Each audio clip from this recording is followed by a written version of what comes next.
एक Sumo wrestler का average weight ना अराउंड 162 केजीज होता है और एवरेज हाइट 6.1 फीट। अभी तक के जो सबसे हैवी सूमो रेसलर थे उनका नाम था ओरोरा, वो रशिया से थे और उनका वेट था भाई 292 केजीज। भाई साहब क्रेजी। क्या रूल होता था, जब तक लड़ाई होती है जब तक दोनों में से किसी एक की डेथ नहीं हो जाती।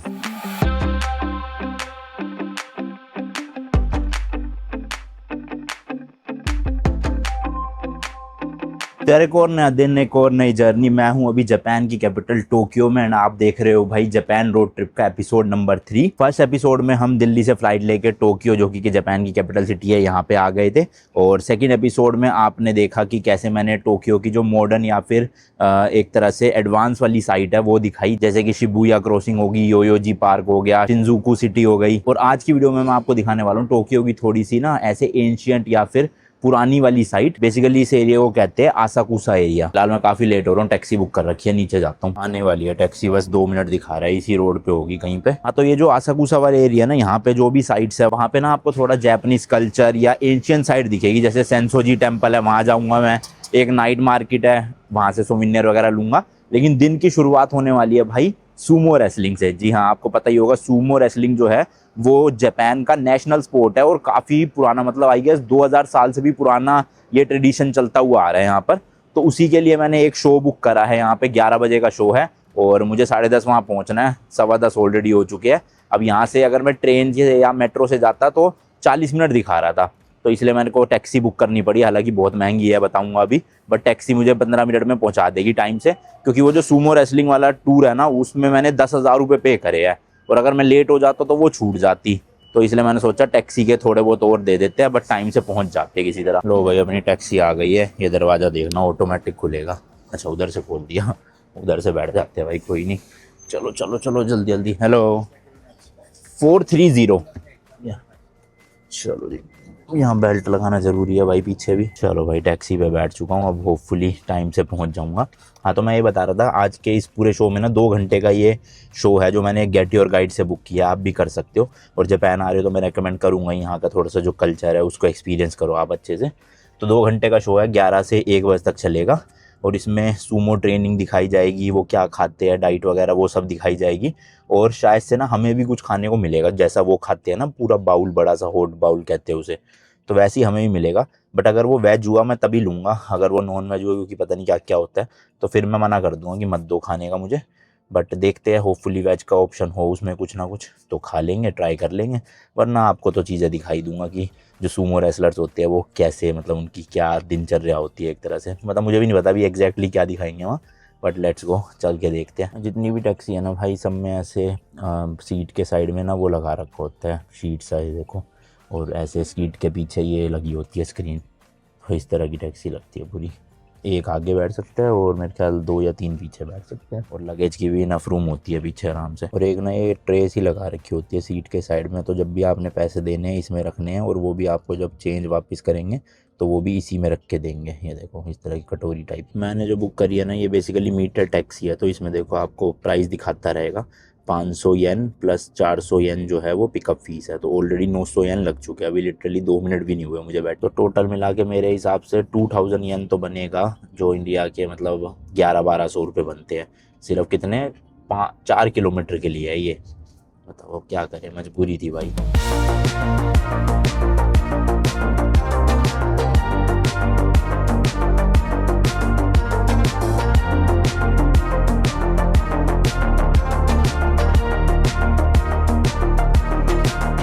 पहुंच गए लोकेशन। या this one, thank you thank you. How much? 2500। Okay, तो ये बिल्डिंग है भाई, देखो यहाँ पर जो है वो सब कुछ दिखाया जाता है। ये शायद रेस्टोरेंट भी है कोई एक, और टिकट कहाँ दिखानी है वो देखना पड़ेगा भाई। टैक्सी वाले ना कई देर खड़े रहते हैं। मैं जैसे पता करके आया अंदर से बाहर, और फिर मेरे को ही देख रहे थे वो टैक्सी वाले भैया, फिर यूँ करते। मेरे को लगा कि मतलब पूछ रहे कि हाँ यही बिल्डिंग है ना, तो मैंने कहा हाँ यही है। फिर निकले हैं वो। बड़ी भाई साहब अलग ही लेवल के हैं यहाँ के लोग, सही में इतनी रिस्पेक्ट दिखाते हैं लोगों को। अभी जैसे रास्ते में क्या हुआ, एक जेब्रा क्रॉसिंग आई, तो वहाँ पे रेड लाइट नहीं थी। अब वहाँ से एक साइड में बंदा भी खड़ा था फॉरेनर, तो फॉरेनर ने इनको कहा कि आप निकल जाओ पहले। तो ये भाई साहब उसको कई देर तक यूं यूं यूं यूं करते रहे रिस्पेक्ट में, और फिर गाड़ी अपनी निकाली। सही है भाई, ऐसी रिस्पेक्ट आनी चाहिए दुनिया भर में। अच्छा, इनका डायरेक्ट नाम है टोक्यो बेया टुडे।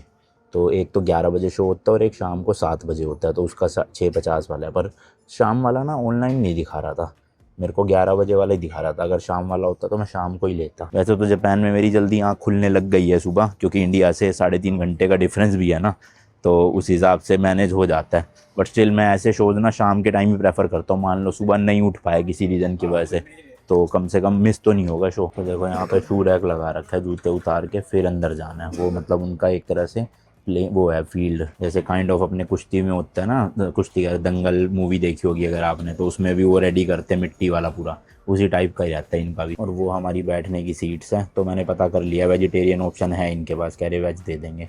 पानी वानी ट्रे वगैरह सब रखी हुई है, वहीं पे ही खिलाएंगे। और यहाँ सामने पूरा ट्रेनिंग व्रेनिंग जो भी चलेगी उनकी वो होगा। कह रहे हैं बस 5 से 7 मिनट में शुरू करने वाले हैं। चलो भाई एंट्री हो गई है, ये देखो इस तरह का पूरा इन्होंने रेडी कर रखा है। तो ये कह रहे कहीं भी बैठ जाओ बट दीवार से शुरू कर देना ताकि भीड़ भड़का ना हो। तो सही है, मैं आगे वाली लेन में ही ले लूँगा, 3 नंबर की सीट ये, यहाँ से दिख भी अच्छे से जाएगा बढ़िया। वैसे पीछे से भी दिख जाएगा, पर वही है लोगों के सर अड़ेंगे फिर थोड़े ना। गद्दी लगा रखी है इन्होंने नीचे बैठने के लिए, मस्त है एकदम। देखो लिखा भी हुआ इन्होंने फुली रिजर्व्ड है आज के लिए, तो इसलिए बिल्कुल स्पेस मत छोड़ना बीच में, कोने कोने में जाके बैठो। एंड ये इनकी भाई पूरा एरिना या रिंग आप कह सकते हो, मोटी सी रस्सी लगी हुई है चारों तरफ, गोल घेरा मतलब सर्कल बना के, और बीच में मिट्टी है पूरी। तो अभी देखो जो मई 2025 में टूर्नामेंट हुआ ना, उसकी फुटेजेस चला रखे यहाँ पे। तो इस तरह के मैचेस होते हैं, ये देखो भाई साहब। अब तो ये मैचेस कुछ ज़्यादा लंबे नहीं चलते, मतलब कुछ ही सेकंड्स में या मिनट्स में ख़त्म हो जाते हैं, लेकिन पहले भाई साहब क्रेजी सीन होता था। मतलब कई साल पहले क्या रूल होता था, जब तक लड़ाई होती है जब तक दोनों में से किसी एक की डेथ नहीं हो जाती। बट अब नहीं है वैसा कुछ सीन, इतना एक्सट्रीम नहीं करते। ये देखो भाई, तो ये तो है पूरा प्रोफेशनल अरीना, और ये है प्रैक्टिस। इसमें देखो वो लाइन नहीं अच्छा बनी हुई है, लाइनें मिट गई है पर हाँ बना रखी है। तो चलो शुरू होने वाला है भाई। अब यहाँ पे ना मतलब पूरी हिस्ट्री भी बताएंगे सूमो रेसलिंग की, और भी काफ़ी चीज़ें बताएंगे। तो भाई वेजिटेरियन जो लोग हैं उनके लिए ऐसा टोकन दे गए ग्रीन कलर का, तो जिनके यहाँ टोकन है उनको वेजिटेरियन सर्व करेंगे हॉट बॉल का। तो सबसे पहले तो आप खाना देख सकते हो जो सूमो रेसलर्स खाते हैं, काफ़ी सारी सब्जियाँ और चिकन डाली हुई है सूप में, और साथ में स्टीम्ड राइस है। सेम खाना मैं भी खा रहा हूँ, बस चिकन निकलवा के, मतलब ये प्योर वेजिटेरियन है, और साथ में बाकी चावल वगैरह तो है ही, और ये साथ में देखो अचार भी दिया हरे रंग का। तो ये 2 सूमो रेसलर्स है जो हमें आज सब कुछ बताने वाले हैं सूमो रेसलिंग के बारे में। एंड एक और चीज भाई, ये दोनों ही रेसलर्स जो है वो रिटायर्ड है अपने करियर से, मतलब अब ये प्रोफेशनली जो है वो सूमो नहीं है।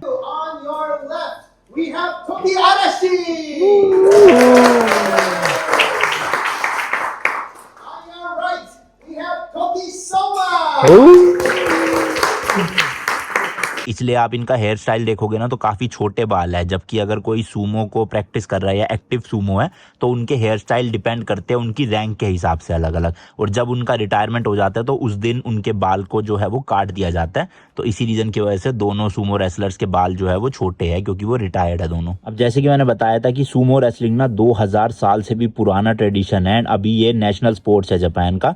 बट इनकी हिस्ट्री बुक्स के अकॉर्डिंग ना सूमो रेसलिंग 1400 साल पुराना गेम है, जबकि पुराने जमाने की पेंटिंग्स जो होती है ना उसमें भी सूमो को दिखाया गया है। अब एक एवरेज सूमो रेसलर की जो रिटायरमेंट एज होती है ना वो अराउंड 30 से 35 साल के बीच में होती है, और आप समझ लो 25 साल की उम्र में उनका पीक करियर चल रहा होता है। एक सूमो रेसलर का एवरेज वेट ना अराउंड 162 kgs होता है, और एवरेज हाइट 6.1 फीट। अभी तक के जो सबसे हैवी सूमो रेसलर थे उनका नाम था ओरोरा, वो रशिया से थे, और उनका वेट था भाई 292 kgs, भाई साहब क्रेजी। बट उनकी रिटायरमेंट के बाद आप फोटो देख सकते हो, उन्होंने अराउंड 100 किलो वजन कम करा था, और वो भी हेल्दी वे में। अब आप इस चार्ट में ना देख सकते हो सूमो रेसलिंग में जो अलग अलग रैंक होती है ना वो किस हिसाब से होती है, और जो सबसे टॉप रैंक है वो होती है योकोजुना करके। WWE में भी पहले रिकीशी और योकोजुना आते थे, आपको याद होगा। अब वो तो सूमो रेसलर्स नहीं थे, वो एक तरह से कैरेक्टर थे। बट जैसे समझ लो कराटे में ब्लैक बेल्ट होती है सबसे टॉप, उसी तरह से सूमो रेसलिंग में योकोजुना टॉप रैंक होती है। और अभी मई 2025 में ना टोटल अभी तक सिर्फ 75 योकोजुना हुए हैं,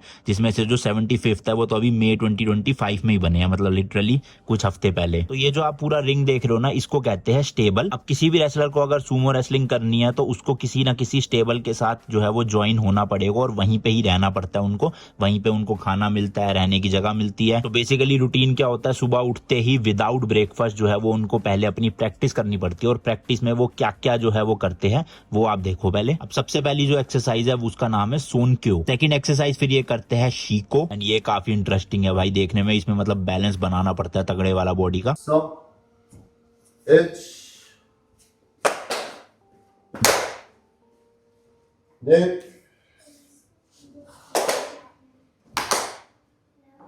Sub.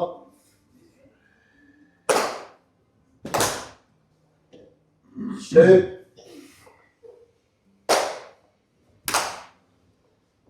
Go. Then third exercise होती है सूर्य आशी।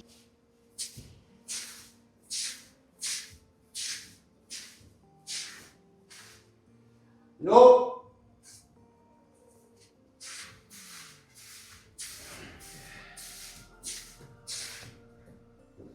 Yup.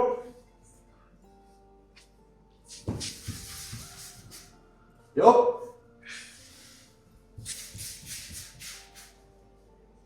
Yup.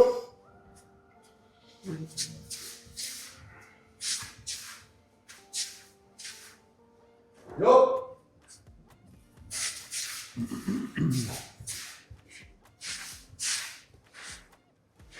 Yup. इसके अलावा प्रैक्टिस में ये लोग करते हैं बुत्सुकारी। बेसिकली पुश करने की टेक्निक्स होती है ये, आप देखो।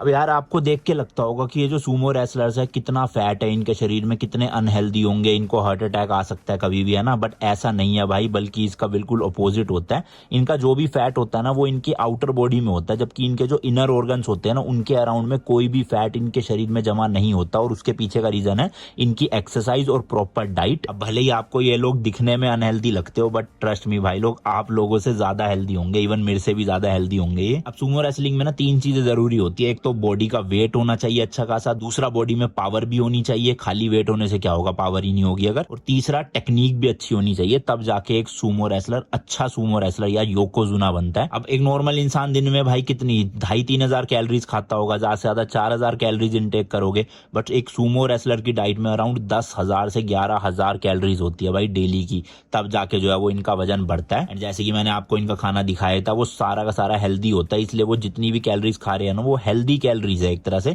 तो इसलिए इनके कोई भी इंटरनल ऑर्गन्स में फर्क नहीं पड़ता इतना। ऑल्सो ये लोग ना ब्रेकफास्ट नहीं करते, सिर्फ लंच और डिनर ही करते हैं। सुबह उठते हैं क्योंकि खाली पेट इनको एक्सरसाइजेस करनी पड़ती है, उसके बाद ये लंच करते हैं, देन वापस से इनका एक्सरसाइज होता है जिसमें ये वेट ट्रेनिंग करते हैं, डेडलिफ्ट करते हैं, डंबल्स वगैरह से करते हैं। और सुबह वाली एक्सरसाइज मेनली इनकी कार्डियो होती है, जो मैंने आपको एक्सरसाइजेस दिखा दी है। अब सूमो रेसलिंग के ना रूल्स काफी ज्यादा सिंपल है, जैसे अपने इंडिया में कुश्ती है ना, काइंड ऑफ सिमिलर ही है समझ लो। अब ये जो गोल रिंग होती है ना, बेसिकली इस रिंग से दूसरे ओपोनेंट को बाहर निकालना होता है। जो सूमो रेसलर सबसे पहले बाहर चला जाएगा वो हार जाएगा। या फिर दूसरा तरीका है कि किसी एक सूमो रेसलर को दूसरे सूमो रेसलर का पैर के अलावा कोई भी बॉडी का पार्ट जो है वो जमीन पे टच करवाना है, और वो सूमो रेसलर जो है वो जीत जाएगा। अब सूमो रेसलिंग में ना कोई भी पॉइंट सिस्टम नहीं होता जैसे हमारे कुश्ती में होता है। सूमो रेसलिंग में एक ही राउंड होता है और उसी से सारा जो है वो डिसीजन फाइनल करा जाता है कि कौन जीता कौन हारा। अब ये ना कुछ ऐसी चीजें करके बताएंगे जो सूमो रेसलिंग में लीगल नहीं है करना। सबसे पहली चीज, आप दूसरे ओपोनेंट के जो है वो बाल पकड़ के नहीं खींच सकते हो।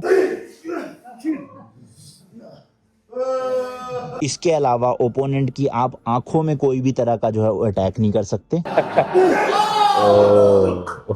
तीसरी इलीगल चीज, आप ओपोनेंट के फेस पे जो है वो पंच नहीं कर सकते। स्लैप आप कर सकते हो लेकिन पंचिंग अलाउड नहीं है।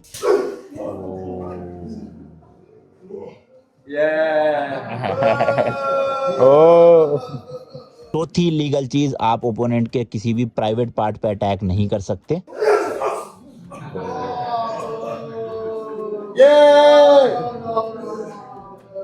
लेकिन हाँ, आप नी से नीचे वाले एरिया से दूसरे ओपोनेंट के नी के नीचे वाले एरिया पे ऐसे पैर से अटैक कर सकते हो। इसके अलावा ऑब्वियसली भाई किसी भी वेपन का यूज करना अलाउड नहीं होता, जैसे ये भाई साहब जो है वो झाड़ू से मारने की कोशिश कर रहे थे तो वो भी इलीगल है। देन भाई लास्ट एंड फाइनल चीज, कोई भी सूमो रेसलर दूसरे ओपोनेंट का जो भी ये कपड़ा या बेल्ट लगा रखी होती है ये उतार नहीं सकते हैं। हाँ, रेसलिंग के दौरान इसको पकड़ जरूर सकते हैं लेकिन खोल नहीं सकते पूरा। और हमें ये लगता होगा ना भाई कि ये खुल जाएगा तो ऐसे तो अंदर से पूरा सब कुछ दिख सकता है, बट ऐसा नहीं होता भाई। आप देखो ये क्लिप, अंदर इन्होंने जो है वो कुछ पहन रखा होता है। तो चलो अब जरा एक मैच पे नजर डाल लेते हैं कि कैसे मैच किया जाता है। तो भाई हम सपोर्ट कर रहे हैं इनको। बेस्ट ऑफ 3 राउंड है, मतलब 3 राउंड होंगे, जो 3 में से ज्यादा राउंड जीतेगा वो विनर होगा। चलो जी, okay.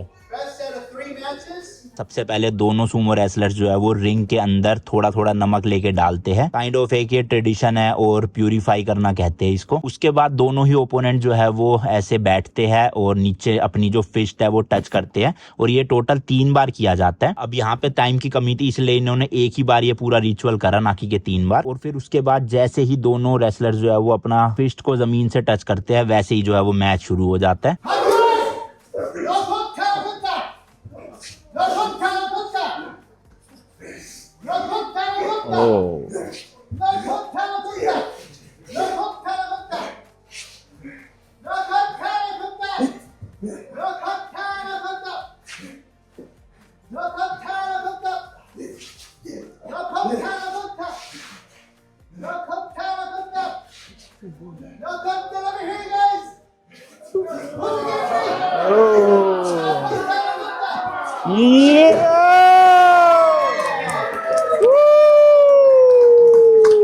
Where's all my Tokianashi fans?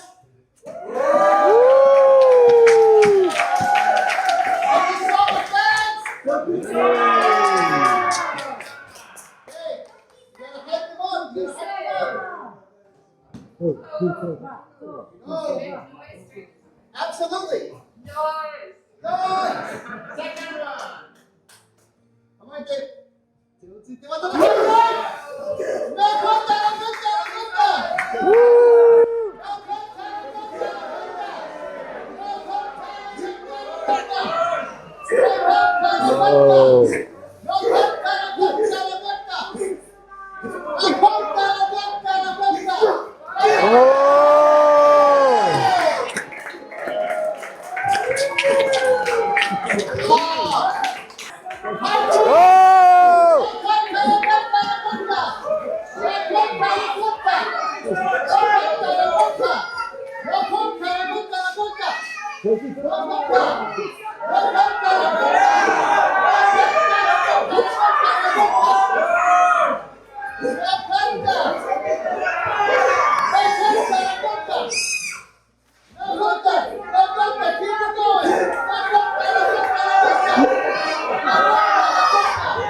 बच गए।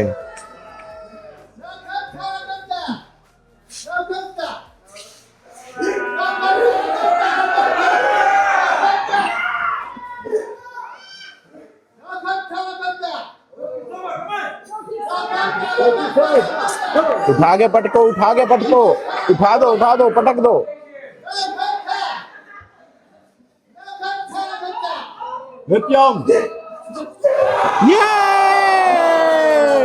जीत गए भाई, जीत गए, कमाल हो गया। फिर जो भी भाई सुमो रेसलर जीतते हैं ना, उनको प्राइज मनी मिलती है और इस तरह से ये एनवलप दिए जाते हैं, और एक एनवलप में अराउंड 300 से 400 यूएस डॉलर होते हैं, यानी कि अराउंड 30 से 35 हजार रुपए। और ऐसी विनिंग प्राइस डिपेंड करता है कि वो फाइट जो है वो कितने बड़े सुमो रेसलर्स के बीच में या कितना क्राउड आने वाला है। तो जनरली इस तरह के 30 से 40 लिफाफे जो है वो सुमो रेसलर को एज अ विनिंग अमाउंट मिलते हैं। तो आप लगा लो भाई, $400 इंटू 40 भी करोगे तो बहुत बड़ा अमाउंट बन जाता है। अराउंड 18 या 20 हजार डॉलर बन गए, जो मोटा मोटा आप 15 लाख रुपए होते हैं। तो विनिंग अमाउंट काफी बड़ा है उस हिसाब से। देन भाई ऑडियंस में से 8 से 10 लोगों को बुलाया गया, उनसे पूछा गया कि जो जो इंटरेस्टेड है सुमो रेसलिंग करने में या सीखने में वो लोग आ सकते हैं। तो ये सब लोग थे जिन्होंने चूज किया। मेरी कमर में दिक्कत थी इसलिए मैं तो नहीं गया। तो जो जो टेक्निक्स थी, जो जो प्रैक्टिस थी, वो सब कुछ इनको सिखाई गई। सारी एक्सरसाइजेस करना सिखाया गया जो सुबह सुबह कार्डियो में किया जाता है। एंड ये 2 बच्चे बड़े क्यूट से थे भाई साहब, ऐसे मतलब छोटे पिद्दू से थे, बट मस्त कर रहे थे एकदम। फिर ये भाई साहब को तो भाई इन्होंने क्या उठा उठा के पटकाया, भी देखना जब रेसलिंग होगी इनके बीच। तो ऑब्वियसली भाई ये लोग इतने ट्रेंड और इतने हैवी थे कि कोई भी इनसे जीत नहीं सकता था, बट ये बच्चों को जितवाने के लिए जानबूझ के ऐसे हार रहे थे। बट आप खुद ही अंदाजा लगा सकते हो भाई आपके अंदर कितनी जान होगी जो इतने भारी भरकम सुमो रेसलर्स को आप हरा पाओगे या नहीं हरा पाओगे ना। और इस तरह से ना ये झाड़ू भी मारी जाती है रिंग के अंदर, ताकि जो मिट्टी है उसको थोड़ा सा सही किया जाए। बेसिकली पैर ना फिसले शायद से, इसलिए। देन एंड में बाकी जितने बचे हुए लोग थे उनके साथ फोटोज भी हुई, मेरी भी हुई, आप देख सकते हो। ओवरऑल भाई काफी मजा आया, काफी सीखने को मिला सुमो रेसलिंग के बारे में इस इवेंट से। मैं तो आपको भी रेकमेंड करूंगा, आप आ रहे हो तो जरूर ट्राई करना। चलो जी, टूर पूरा खत्म हो गया, ऑलमोस्ट 2 घंटे का ही टूर था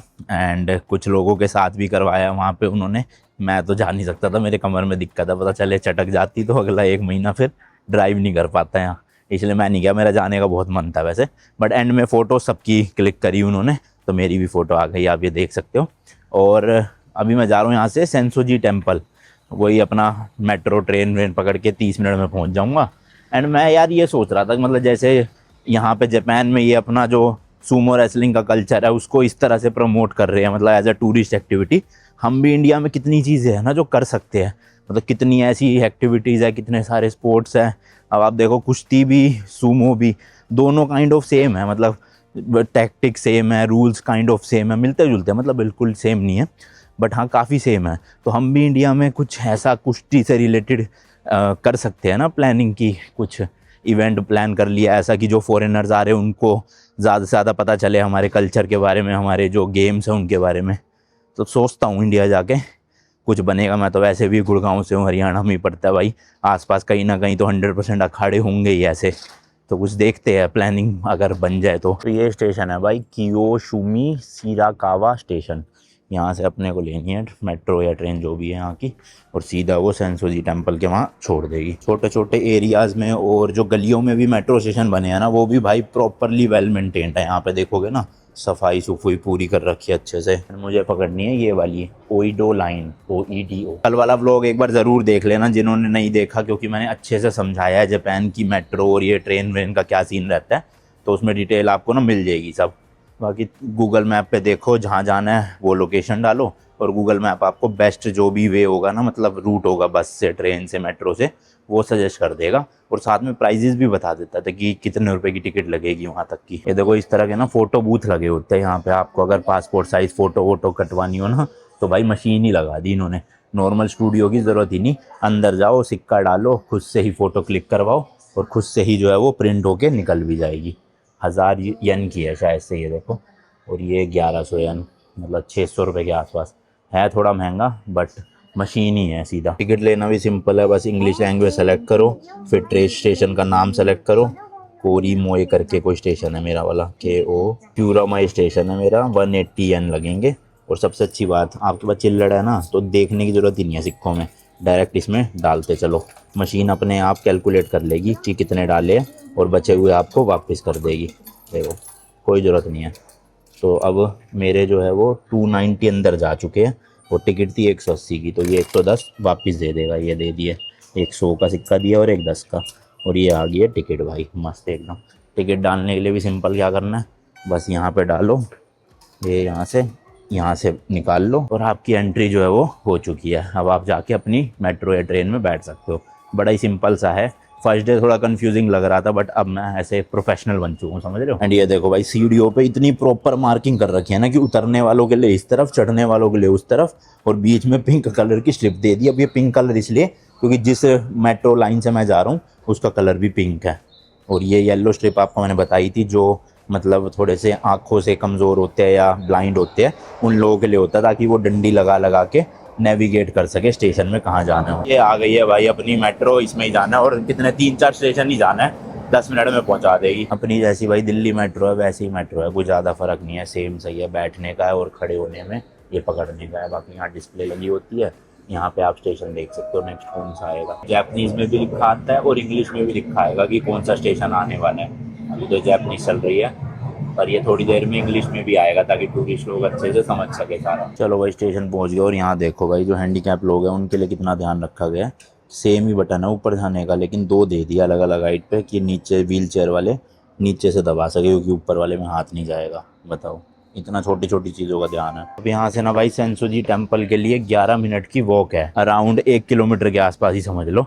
तो ये 1-1 किलोमीटर कर करके ना पिछले 4-5 दिन से टोटल मैं वियतनाम और यहाँ को मिला के भाई अराउंड दिन का 6 से 7 किलोमीटर तो चल ही रहा हूँ। और कल तो मैं 11 किलोमीटर चला हूँ पूरे दिन में।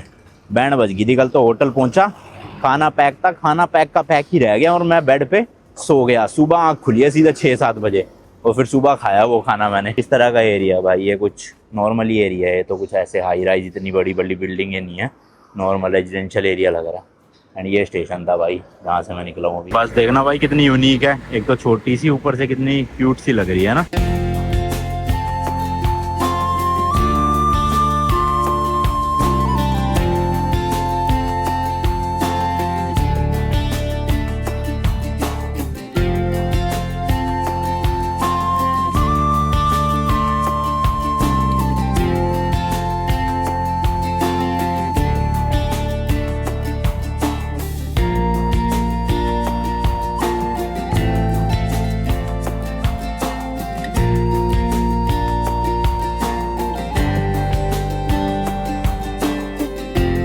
तो जी ये मैं पहुंच गया हूँ, सामने देख सकते हो आप सेंसोजी टेम्पल, जो कि के काफ़ी ट्रेडिशनल टेम्पल है जापान का। मेरे होटल से तो भाई हार्डली मतलब 1 किलोमीटर भी नहीं है अगर मैं होटल से आता। मैं तो वहाँ सूमो रेसलिंग के वहाँ से आया हूँ ना, तो इसलिए टाइम लग गया। भीड़ बड़ी कम है यार, दोपहर का टाइम है ना, मेरे ख्याल से 4-5 बजे काफ़ी लोग आते हैं यहाँ पे, या सुबह सुबह ज़्यादा लोग आते हैं। पर ठीक है, अपने लिए तो भीड़ जितनी कम उतना बढ़िया है। इस पूरे कंपाउंड में ना काफ़ी सारे गेट्स आपको देखने के लिए मिलेंगे। एक मेन हॉल दिखेगा जहाँ पे लोग प्रेयर करते हैं, और एक 5 स्टोरी का यानी 5 फ्लोर का पगोडा देखने को मिलेगा। बेसिकली बुद्धिज्म में जो प्रेयर करने वाली जगह होती है उसे पगोडा बोलते हैं।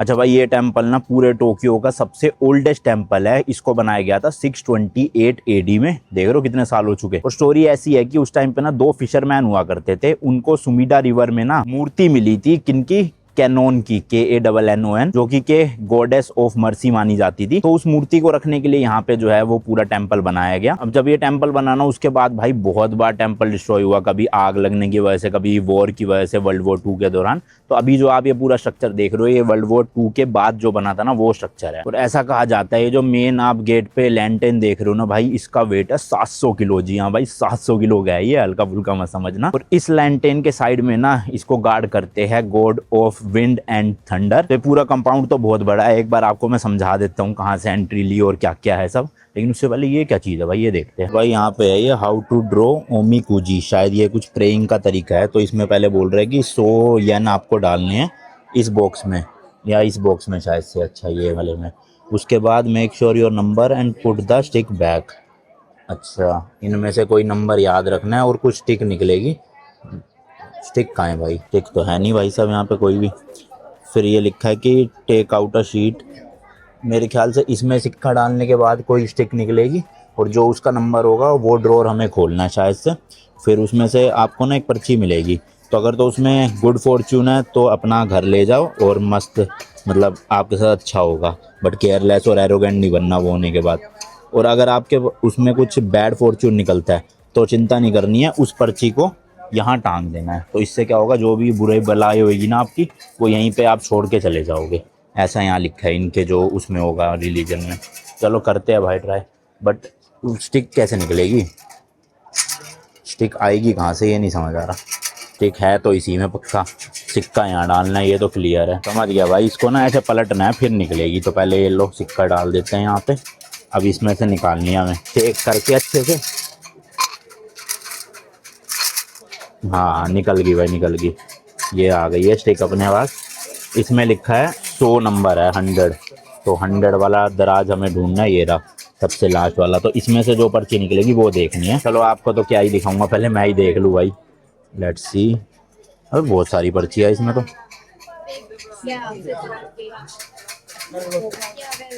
भाई ये देखो काफ़ी सारी चीज़ें लिखी है इसमें जापानीज़ में, मुझे तो समझ आ नहीं रही।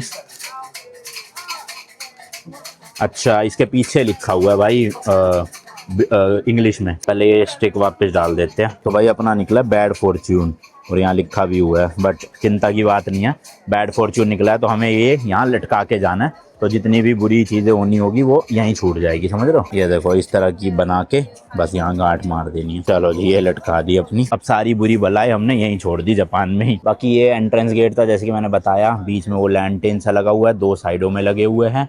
इधर आप देखोगे तो ये है वो 5 स्टोरी पगोडा, जो 5 मंजिल का पगोडा है, जहाँ पे ये प्रे करते हैं। बाकी छोटी मोटी शॉप्स वगैरह बनी हुई है। इधर वो स्टिक वाला है जो मैंने आपको अभी अभी दिखाया जस्ट, एंड सामने ये है भाई यहाँ का मेन हॉल। तो इसके अंदर हम जा सकते हैं, इसके दरवाजे खुले हुए, एंट्री मिलेगी और आप अंदर जाके प्रे कर सकते हो। पूरे कंपाउंड में ना भाई बड़ी ही अच्छी सी खुशबू आ रही है अगरबत्ती की। मेरे ख्याल से जगह जगह पे चला रखी होगी इन्होंने, बुद्धिज्म में वैसे भी काफ़ी जगह होता है। अच्छा ये देखो भाई, इसके अंदर है ये अगरबत्ती है ना, पूरी राख बन चुकी है, और लोग इससे वो ले रहे हैं, जैसे हम आरती में नहीं लेते अपने सर पे, वैसे ही लोग इसका धुआं जो आ रहा है हल्का हल्का वो ले रहे हैं अपने सर पे। बाकी जापानीज कल्चर में, बुद्धिज्म में क्या है, जब भी कहीं पे प्रेयर करने जाते हैं तो उसके एंट्रेंस गेट पे ना ऐसे बेंड करके एक तरह से प्रे करते हैं, जैसे हम हाथ जोड़ के करते हैं, ये लोग ऐसे बेंड करके करते हैं। और दूसरा, इनके कल्चर में जूते चप्पल अंदर ले जा सकते हो, मतलब ये जो बना हुआ है मेन हॉल। और यहाँ भी देखो एक मेन लैंटेन है, और ये जो मैं बता रहा था ना, इतना भारी वजन है इसका, भाई साहब ये कितनी बड़ी है। अभी आपको लगता होगा लैंटेन तो हल्की चीज़ होती है, उड़ जाती है हवा में गैस से, है ना, पर भाई ये नेक्स्ट लेवल है, रस्सियों से बांध रखी है, देख रहे हो 4 तरफ से। ये आ गया हूँ भाई मैं मेन हॉल के अंदर। दरवाजे देख सकते हो आप, काफ़ी बड़े बड़े से है, और अंदर भी सोविनियर शॉप बनी हुई है ये रही, यहाँ से आप कुछ कुछ चीज़ें खरीद सकते हो। और क्या है, बस यहाँ भी है वो स्टिक वाला जो मैं अभी बाहर करके आया हूँ, सेम टू सेम। बाकी ये है मेन प्रेइंग एरिया, यहाँ पे लोग जो है वो प्रे करते हैं। ये आप देख सकते हो मिरर के पीछे, यहाँ पे देख के लोग फिर प्रे करते हैं। बाकी हमारे वहाँ दान पात्र होता है ना, यहाँ देखो ऐसा बड़ा सा जाली वाला होता है, इसमें आप सिक्के या पैसे डाल सकते हो। ये देखो कुछ इस तरह से, तो ये पूरा का पूरा दान पात्र है, समझ लो इतना बड़ा। लाइट देखो भाई कितनी मस्त है ना, ऐसे एंशियंट टाइप की, मतलब पूरी प्रॉपर फील आ रही है यहाँ पे कि हाँ आप जापान में खड़े हो। तो इस हॉल में मेनली बस यही है प्रेयर करने का, और जो वो 5 स्टोरी पगोडा है उसके अंदर एंट्री है नहीं, मतलब वो दरवाजे बंद कर रखे हैं। बाकी पूरा जो कंपाउंड बना हुआ है, यहाँ जगह जगह पे बेंचेस है, ग्रास है, ये देखो पीने का पानी है, तो आप मतलब काफ़ी देर यहाँ बिता सकते हो, अगर शांति से बिताना चाहते हो तो 1-2 घंटा। ये पूरा कंपाउंड है। देखो अकेले आने का ना यही नुकसान होता है भाई, कि फ़ोटोज़ लेने वाला कोई नहीं होता। वीडियो तो मैं कैसे जैसे बना लेता हूँ, बट रील्स भी नहीं बना पाता, फ़ोटोज़ भी नहीं ले पाता। रील्स तो खैर मैं वो नाचने खाने वाली तो बनाता नहीं हूँ, मैं तो इन्फॉर्मेटिव भी बनाता हूँ, पर उसके लिए भी मेरे को फ्रेम में आना चाहिए ना। अब कोई दूसरा बंदा है नहीं तो फिर कैसे शूट हो पाएगा, बस यही थोड़ी सरदर्दी है। बट वैसे मुझे अकेला घूमना बहुत पसंद है। सबसे मेन एडवांटेज अकेले का कि आपके जो भी प्लान होते हैं ना वो सब एग्जीक्यूट हो जाते हैं, क्योंकि सब कुछ आप पे ही डिपेंड करता है। अब पहले क्या होता था कि जैसे हम दोस्त थे, मान लो 4-5, सब ने प्लान बनाया चलो गोवा चलते हैं घूमने, बट भाई वो प्लान आते आते 5-10 दिन पहले आधे ज़्यादा लोग मना कर देते थे, और फिर उसकी वजह से बाकी लोग भी मना कर देते थे कि अब क्या ही जाएंगे, सब जा नहीं रहे, मूड खराब हो गया, ये वो समझ रहे हो ना। तो प्लान हो नहीं पाता दोस्तों में, मतलब बहुत कम दोस्तों के ग्रुप ऐसे होते हैं कि जो लोग प्लान बनाते हैं और सबके एग्जीक्यूट हो जाते हैं। आपका है अगर ऐसा ग्रुप तो बताना, वरना मेरे साथ तो हमेशा यही हुआ है भाई, एंड मोमेंट पे कोई ना कोई गोली दे जाता है, उसकी वजह से फिर सबका मूड ख़राब होता है। तो इसलिए जब मैंने ये ट्रैवल चैनल शुरू किया ना 2019 में, यही सोच के किया था भाई कि देखो घूमना तो है ही, बट मेरे लिए ज़्यादा ये एज अ बिज़नेस है, मतलब मैं बिज़नेस ट्रिप पे आया हूँ, समझ लो आप ये। क्योंकि अगर मैं वीडियोस बनाऊंगा नहीं तो मैं वीडियोस मतलब कमाऊंगा कैसे फिर, समझ रहे हो। तो यही मेरा काम है, यही पैशन है, यही प्रोफेशन है, सब कुछ यही है, समझ लो। तो इसलिए मैंने ये सोचा था कि सोलो करूँगा, कोई चले ना चले प्लान बनाऊँगा, एंड मूवमेंट पे किसी को ज्वाइन करना होगा तो आ जाएगा मेरा दोस्त या कुछ भी, बट मैं अपना प्लान कैंसिल नहीं करूँगा। तो इसीलिए भाई आज तक मैं 54 या 55 कंट्रीज़ कर चुका हूँ, देख लो। वरना अगर ये मेंटालिटी के साथ मैं ना शुरू करता तो आज 5-10 कंट्रीज़ होना भी बहुत मुश्किल हो जाता मेरे लिए। जगह जगह पे ऐसे और भी चीज़ें बनी हुई है, जैसे ये देखो यहाँ पे आपको ब्रोंज स्टैचू मिल जाएगा, और इधर भी आप देखोगे ये भी पूरा ब्रोंज का है। अच्छा एक चीज़ और बताना, ये ब्रोंज स्टैचू जो है वो टाइम के साथ हरे कलर के क्यों हो जाते हैं, कुछ इसमें साइंटिफिक रीज़न है, कमेंट्स में बताना, देखते हैं किसको नॉलेज है इस चीज़ की। तो इस पॉइंट से देखोगे ना आपको पूरा समझ आ जाएगा। ये मेन एंट्रेंस है जो मैंने आपको दिखाई, जिसमें बड़ा लैंटेन और साइड में 2 और थे। इधर आप राइट में देखोगे तो ये आ गया 5 स्टोरी पगोडा, और यहीं लेफ्ट में देखोगे तो ये रहा मेन टाउन हॉल, मतलब टाउन हॉल नहीं सॉरी, मेन जो यहाँ का वो है हॉल। और बीच में ये छोटी मोटी शॉप्स टाइप की बनी हुई है, सोविनियर्स वगैरह के लिए बनी हुई है। और इस तरफ देखोगे एक वो भी है सामने गेट, ये देखो तो एंट्री मैंने इस गेट से ली थी अभी, जबकि आना चाहिए था इस गेट से। ये है मेन गेट सामने ना। चलो कोई नहीं, एग्जिट इसी गेट से लेंगे क्योंकि इसी के जस्ट बाहर एक मार्केट है, वो काफ़ी फेमस है, मतलब सोविनियर्स वगैरह अगर आपको लेने हैं। और थोड़े टाइम बाद 1-1.5 घंटे में अंधेरा भी हो जाएगा ना, तब वो मार्केट अलग ही मतलब निखर के आती है भाई, लाइटें वाइटें जलती है। तो थोड़ी देर यहीं बैठता हूँ आराम से, एक बार ज़रा अंधेरा हो जाए तब एक्सप्लोर करेंगे सारा। भाई लोग 7 बज चुके हैं, यहाँ पर तो एज सच कोई भी लाइटिंग वगैरह चालू नहीं हुई है, आप देख सकते हो। बट गेट वेट सब बंद हो गए और लोगों की भीड़ भी काफ़ी हद तक कम हो चुकी है। तो बाहर चलते हैं, आपको मार्केट का टूर दे देता हूँ और साथ में कुछ फ्रिज मैग्नेट मिल जाए तो वो भी खरीद लूँगा। देखो इस गेट के यहाँ पे तो भाई लाइटिंग वाइटिंग जल चुकी है ना, बड़ा मस्त सा लग रहा है ये गेट तो भाई। बाकी ये यहाँ से भाई शुरू हो चुकी है पूरी मार्केट। बट ये क्या यार, शटर वटर तो बंद लग रहे हैं इधर से देखो। अच्छा, इस स्ट्रीट का नाम है नाकामिश डोरी स्ट्रीट। भाई सारी दुकानें बंद है यार, ये क्या मंगा हो गया। बट यहाँ पे भाई माहौल से बढ़िया लग रहा है, देखो लाइटें वाइटें जली हुई है ना, और हर दुकान के बाहर देखो किस तरह के बोर्ड है, मस्त लग रहे हैं ना एकदम। पर सभी बंद है भाई, लाइन से ही बंद है। क्या है आज ऐसा कुछ तो है भाई। देखो आज ऑलमोस्ट क्या मतलब सारी ही दुकानें बंद है, एक भी नहीं खुली हुई, सबके शटर बंद कर रखे हैं। देखो यहाँ से लेके एंड तक। बस जो कैफ़े वगैरह है ना वो तो खुले हुए हैं, तो आप मतलब खाना वाना तो खा सकते हो कहीं जाके। पर शॉपिंग करने के लिए कुछ भी नहीं खुला हुआ, सब बंद A to Z।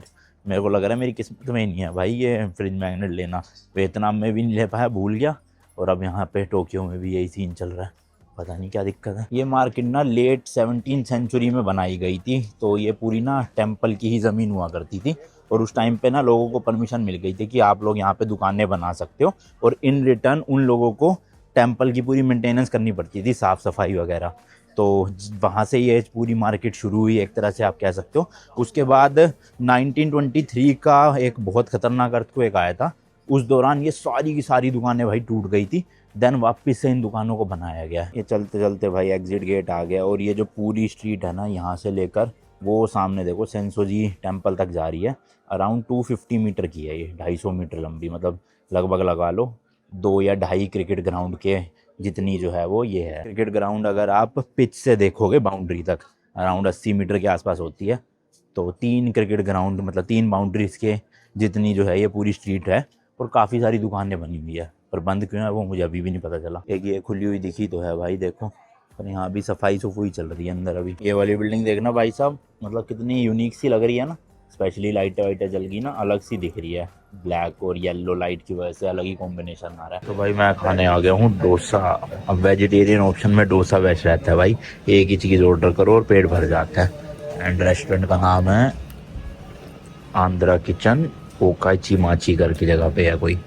सांभर है, लाल चटनी और नारियल चटनी, प्लस इतना बड़ा डोसा, इसके अंदर मसाला है, मतलब वो आलू का वो है मिक्सचर। ऐसे ना भाई इतना अच्छा सा लगता है दूसरे देश में इंडियन रेस्टोरेंट जाओ और वहाँ पे फॉरेनर्स या फिर जैसे जापान में हूँ तो जापानीज लोग बैठ के इंडियन खाना एंजॉय कर रहे हैं। मतलब यूएस से यूके से लोग आके जापान में आके जापानीज फूड ना ट्राई करके इंडियन फूड खा रहे हैं। बताओ, अलग ही स्वैग है भाई सब इंडिया के खाने का। इसलिए मैं तो भैया देखो, मैं तो खाना खाता हूँ पेट भरने के लिए और अपना एनर्जी के लिए। अब वो मुझे आता है ढंग से मज़ा जब अपना इंडियन देसी खाना हो। हर देश का खाना ठीक है, अच्छा होता है उनके हिसाब से, बट मेरे टेस्ट बड्स उस हिसाब से ना अडेप्ट हुए नहीं पड़े। मुझे मन करता है कि इंडियन खाना खाओ, पेट भर के खाओ, भले ही 500-1000 रुपये महंगा पड़े, बट कम से कम एनर्जी रहती है पूरे दिन में। अब यहाँ पे आज मैंने सुबह वो सूमो रेसलिंग वाले उसमें इनका खाया था वेजिटेबल खाना, जो सूप सा था, कुछ सब्जियाँ सी थी, मशरूम थे उसमें और थोड़े से चावल थे।